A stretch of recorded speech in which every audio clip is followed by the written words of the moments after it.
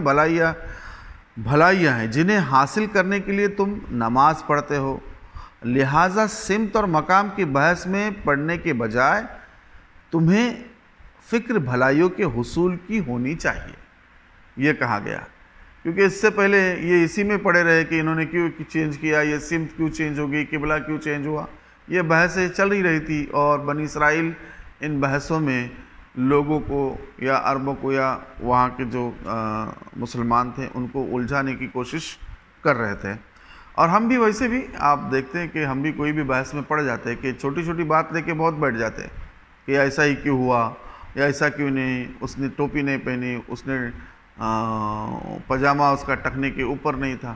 یہ ساری بحثوں میں ہم اتنا پڑ جاتے ہیں کہ اصل چیز جو ہے حاصل کرنے والی وہ ہم بھول جاتے ہیں۔ تو یہاں پر بھی وہی کہا گیا کہ جو سمت کے چکر میں یا بحثوں میں نہ پڑھ کے بھلائیوں کی طرف ہمیں سبقت کرنا چاہیے۔ پھر وہی کہا گیا کہ تمہارا گزر جس مقام سے بھی ہو وہی اپنا رخ نماز کے لیے مسجد حرام کی طرف پھیر دو۔ اب پورا سب جو کہا جا رہا ہے کہ ہمارا رخ جو ہے وہ مرکز ابراہیمی یعنی کعبے کی طرف ہونا چاہیے نماز کے وقت، اور یہ جو ہے فیصلہ جو ہے نا، یہ برحق فیصلہ ہے اللہ تعالیٰ کی طرف سے۔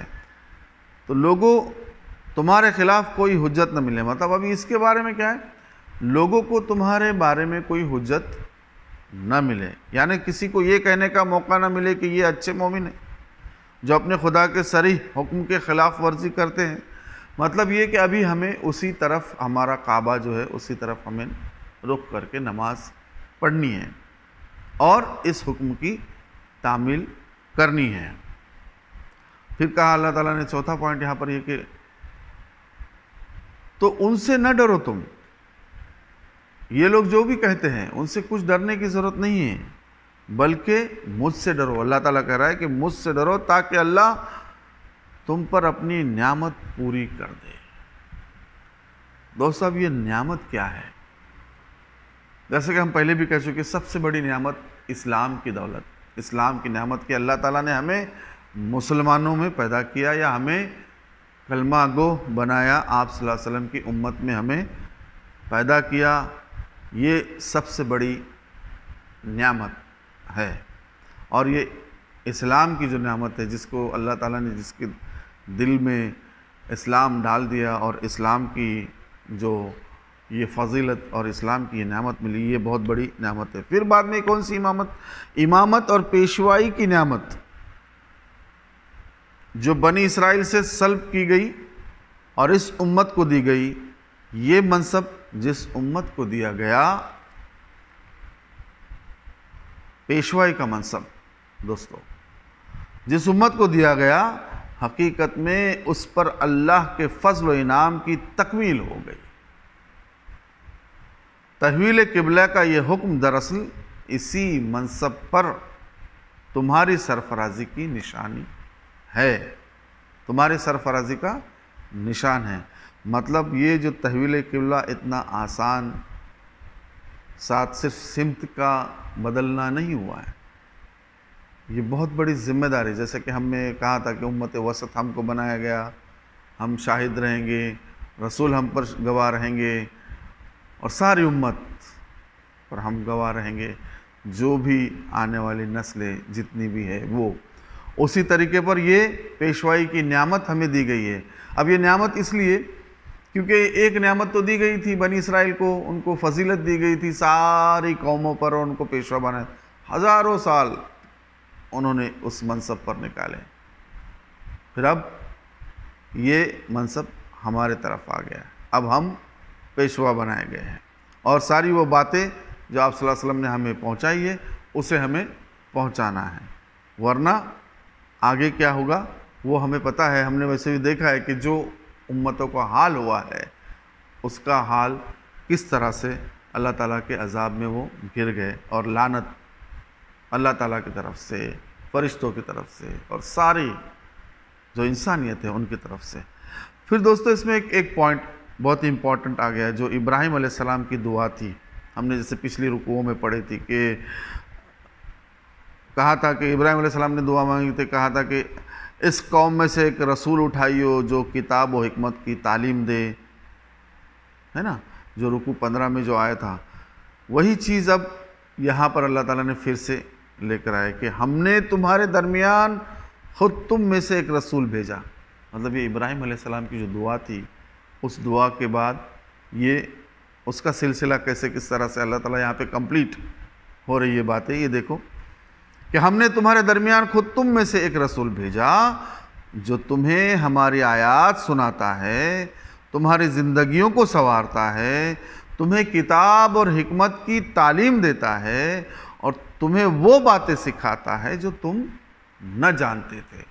یہ ساری باتیں آپ صلی اللہ علیہ وسلم نے ہم کو سکھائی ہے، ہمیں بتائی ہے۔ یہ ہمیں بتایا جاتا ہے کہ جو خود ہی مطلب عربوں میں جو مشرکین عرب تھے ان کے اندر ان کو وہ بتایا جاتا ہے کہ تمہارے اندر سے ہی ایک رسول ہم نے بھیجا، وہ آخری رسول جو آپ صلی اللہ علیہ وسلم ہیں۔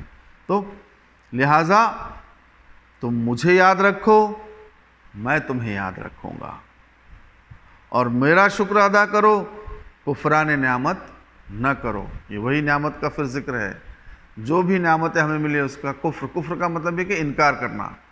کفر کا مطلب یہ ہوتا ہے کہ نہ ماننا۔ صرف کافر یا جو غیر مسلمان ہیں وہ کافر یا کفر کا مطلب اصل میں بہت سی باتیں اس میں آتی ہے۔ اس میں ہم کسی چیز کو نہ مانیں، یا اپنی ضد پر اڑے رہے، یا اپنے حد درمی پر رہے، یہ ساری کفر کے اندر چلا جاتا ہے۔ تو کفران نعمت نہیں کرنا چاہیے ہمیں۔ سب سے بڑی نعمت کیا ہے ہمارے پاس؟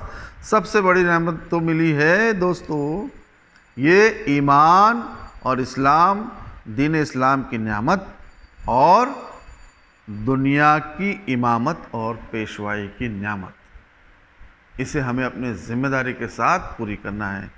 تو دوستو یہ کچھ نکات تھے جو ہم سرسری طور پر اس میں ہم نے غور کیا۔